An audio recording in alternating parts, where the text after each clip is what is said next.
जब तक इनको कुर्सी मिलेगी तब तक इनकी तानाशाही चलेगी। ये मोटा भाई छोटा भाई बहुत खेल खेलेंगे आपके साथ। तो जैसे आपकी ज़िंदगी के साथ ये खेल रहे हैं वैसे आपके परिवार के साथ भी खेल सकते हैं, आपके नौकरियों के साथ खेल रहे हैं। तो देखिए जुमलों का तो कुछ भरोसा नहीं, कभी भी कहाँ से आ जाए। वो कभी भी खुद बोल सकते हैं जुमले, कुछ पता नहीं उनके जुमले कब आते हैं उनके मन में और कब बता जाते हैं। कभी जुमलों में कानून आ जाते हैं, कभी जुमलों में तालाबंदी आ जाती है, कभी जुमलों में रोज़गारी आ जाती है, कभी पेट्रोल के दाम बढ़ जाते हैं। जुमलों में कहीं कहीं से कुछ आता है। तो ये अब मोदी जी का, और अब तो बांग्लादेश में जाके उन्होंने बोला बांग्लादेश से भी नीचे हो गया भारत। तो आप रोज़ 8 बजे आके बोलते हो कि भाई और बहनों 2 गज की दूरी, मास्क है ज़रूरी, तो आप पहले अपने नेता खुद मास्क लगाओ। अमित शाह जी ये दो एक भाई हैं, मोटा भाई छोटा भाई, ये दोनों एक प्लान बनाते हैं, बहुत अलग से प्लान बनाते हैं अकेले में। ये क्या करेंगे, अगला कानून कौन सा लाएंगे, अब कौन सा कानून लाएंगे किसी को नहीं पता होता, ना किसी से सलाह लेते हैं। बस 2-3 अपने चेलों से लेते हैं, पूछते हैं कि ये सही है, अब हम इसे डाल रहे हैं। ये आप प्रधानमंत्री की कुर्सी तो ले ही ली है तो आप उसकी जिम्मेदारी भी निभाइए। तो अब वो ऐसा दिन तो कभी नहीं आएगा जब तक वो है, और कब तक हैं वो इस कुर्सी पे, ये भी आप दिन गिन लीजिए उनके। अच्छा, कब तक हैं? जब प्रधानमंत्री का अगला चुनाव आ जाए देखते हैं उनकी कुर्सी आती कि नहीं आती है। वैसे तो मेरे को तो नहीं लगता आएगी, और ना जनता को लगता आएगी। तो मोदी जी तो हर दिन जहाँ बैठने जाए इमोशनल बात करते हैं, रोज़ आंसू बह जाते हैं उनके कि मैं गरीब का बच्चा हूँ। तो मोदी जी आपको मैंने पिछले इंटरव्यू में भी कहा था कि आप आंसू बहुत बहाते हैं, पसीना भाई आपको वोट मिलेगा। अच्छा। आप तो कहते हैं मैं गरीब का बच्चा हूँ, आपने गरीब का ही साथ नहीं दिया तो आप किसका साथ दोगे? आपने गरीब को सड़क पे उतार दिया, रेल की पटरियों पे उतार दिया। आप गरीब के बच्चे हो तो आप गरीब का साथ। लोगों को देखते हैं कि ये जय श्री राम, तो मोदी जी जय श्री राम से देश तो नहीं चलेगा।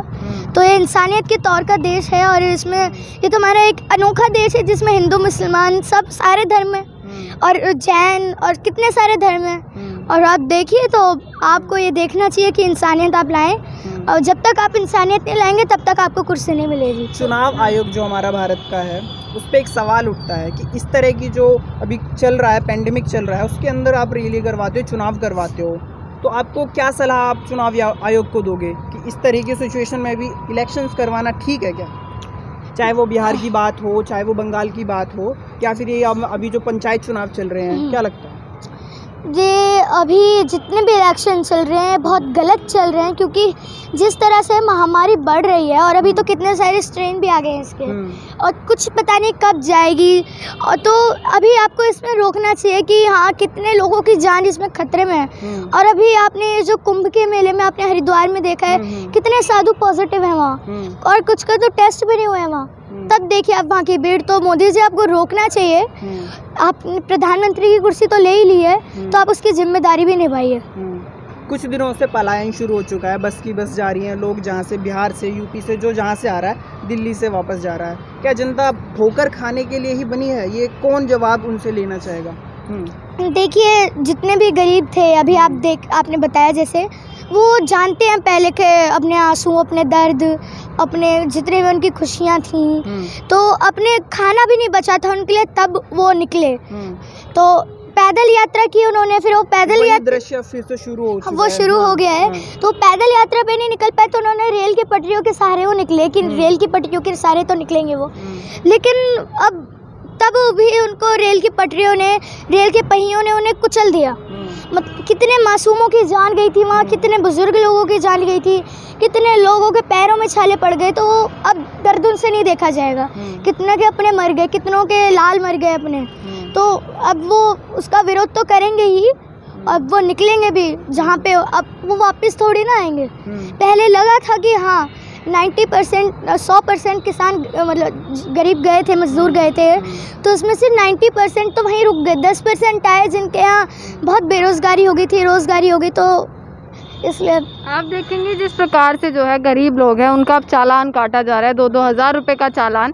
वहीं अगर मैं परसों मोदी जी की बंगाल रैली की बात करती हूँ तो वो बिना मास्क के वहाँ पर दिखाई देते हैं। देखिए वो बंगाल रैली में ही नहीं, वो जब बांग्लादेश के मुख्य प्रधानमंत्री से मिलने गए थे तब भी उन्होंने मास्क नहीं लगाया था।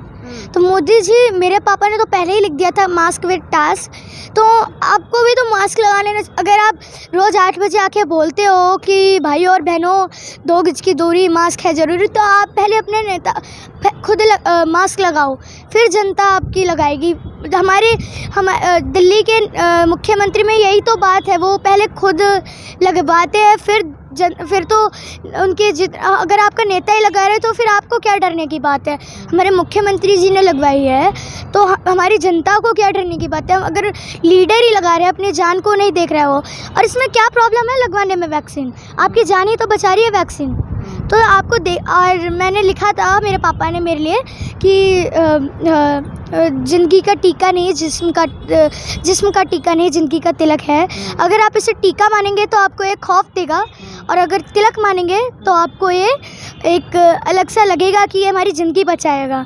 तो आप ये माने और इसे लगाएं। आपने अभी बांग्लादेश की बात करी, इससे पहले आपने कहा था कि मोदी जी कहते हैं कि मैं गरीब का बच्चा हूँ। बांग्लादेश में जाकर भी उन्होंने ये बात कही थी कि मैंने आज़ादी के लिए सत्याग्रह किया, जेल गया मैं। तो इस प्रकार के जो बयान आते हैं प्रधानमंत्री की तरफ से, वो कहाँ तक मायने रखते हैं? देखिए, जुमलों का तो कुछ भरोसा नहीं, कभी भी कहाँ से आ जाए। वो कभी भी खुद बोल सकते हैं जुमले, कुछ पता नहीं उनके जुमले कब आते हैं उनके मन में और कब बता जाते हैं। कभी जुमलों में कानून आ जाते हैं, कभी जुमलों में तालाबंदी आ जाती है, कभी जुमलों में रोज़गारी आ जाती है, कभी पेट्रोल के दाम बढ़ जाते हैं जुमलों में कहीं कहीं से कुछ आता है। तो ये अब मोदी जी का, और अब तो बांग्लादेश में जाके उन्होंने बोला, बांग्लादेश से भी नीचे हो गया भारत। तो वहाँ पे तो इतनी महंगाई भी नहीं है, अब यहाँ पे इतनी महंगाई बढ़ गई है। तो ये तो आपने क्या क्या सोचा था मोदी जी, आपने क्या इतिहास को बनाना था और आपने क्या कर दिया। मोदी जी मन की बात करते हैं, अपनी बोल लेते हैं, प्रेस कॉन्फ्रेंस नहीं करते। बहुत से लोगों का सवाल होता है, हमारी वीडियो सुनो, क्या लगता है कब वो दिन आएगा जब मोदी जी भी आएंगे, पत्रकारों से बात करेंगे? ऐसा हो भी पाएगा क्या? मोदी जी ऐसा तो नहीं करेंगे, और वो मन की मार करते हैं हमारी, तो सभी मार करते हैं। हाँ जी, अच्छा। सभी जानते हैं उसे। तो अब वो ऐसा दिन तो कभी नहीं आएगा जब तक वो है, और कब तक हैं वो इस कुर्सी पे, ये भी आप दिन गिन लीजिए उनके। अच्छा, कब तक हैं? जब प्रधानमंत्री का अगला चुनाव आ जाए, देखते हैं उनकी कुर्सी आती कि नहीं आती है। वैसे तो मेरे को तो नहीं लगता आएगी, और ना जनता को लगता आएगी। तो किसानों की आप आन दीजिए पंजाब यूपी में इलेक्शन, देखते हैं फिर उनकी कुर्सी कहाँ। अच्छा, पोस्ट में क्या क्या काम होता है? आपने, चलो पॉलिटिक्स आपको अच्छी तरह पता है, क्या लगता है कितने काम प्रधानमंत्री करते हैं जो होता है उसमें? देखिए, अभी बहुत सारे प्रधानमंत्री तो काम करते हैं, नहीं हमारे अभी के हाँ, मैं वैसे ही अभी के प्रधानमंत्री क्या काम कर रहे हैं वो किसी की गिनती नहीं हुई है। अच्छा। देखिए, काम तो वो कर रहे हैं, लेकिन जो वो काम कर रहे हैं बुराई में और अच्छाई में दो बराबर मेहनत लगती है। आप मेहनत बुराई में करो उतनी ही मेहनत लगेगी, और आप अच्छाई में मेहनत करो तो उतनी मेहनत लगेगी। तो मोदी जी आप मेहनत कीजिए। और हमारे यहाँ सरकार में, दिल्ली की सरकार में 2 मॉडल हैं, एक अच्छा मॉडल है और एक बुरा मॉडल है। एक कमल का मॉडल है, एक झाड़ू का मॉडल है। तो एक के मुंह से जुमला निकलता है, मन की मार निकलती है, और क्या क्या निकलता है किसी ने अभी तक गिनती तो हुई नहीं है, तो कुछ भी निकाल देते हैं, उनका कुछ भरोसा नहीं। तो और यहाँ हमारे जो दूसरी तरफ झाड़ू मॉडल है, वहाँ भरोसा निकलता है, पत्थर की लकीर निकलती है, और एक भरोसा देते हैं वो अपनी जनता को कि हाँ आप ये लगवा सकते हैं। और वो क्या जनता भी देख रही है दिल्ली के क्या उनके साथ हो रहा है। और वो आखिरी सवाल, किसानों ने कहा ये अब हमारा गांव बन चुका है गाजीपुर में, और हम यहाँ से नहीं जाएंगे, ठीक है। वहीं पे अमित शाह कह देते हैं हफ्ते में खाली करो, तो क्या लगता है क्या होने वाला है? अमित शाह जी, आप वहाँ पे आके देखिए पहले, आप देखेंगे तो वहाँ आपको भी बुरा लगेगा कि आप कहते हैं कि हम ऐसे हैं और हमने कितना कुछ करा है देश के लिए। आप अभी कुछ नहीं कर रहे हैं, आप बाद में क्या करेंगे? आपकी सरकार तो आने वाली नहीं है, तो आप क्या करेंगे? बाद में तो कुछ कर नहीं पाएंगे। अभी कर लीजिए, आपको बहुत वोट मिल जाएंगे किसानों के। आप गंदगी साफ करा दीजिए वहाँ का, कुछ उनको सुविधा दीजिए जो भी वो मांगते हैं, आप बात कीजिए। और आप सबसे बड़ी बात, आप सफाई मत करें, आप कानूनी वापस ले लीजिए। किसान तो उसको ही मांग रहा है, आप कानूनी वापस ले लीजिए, बहुत बड़ी बात होगी आपकी।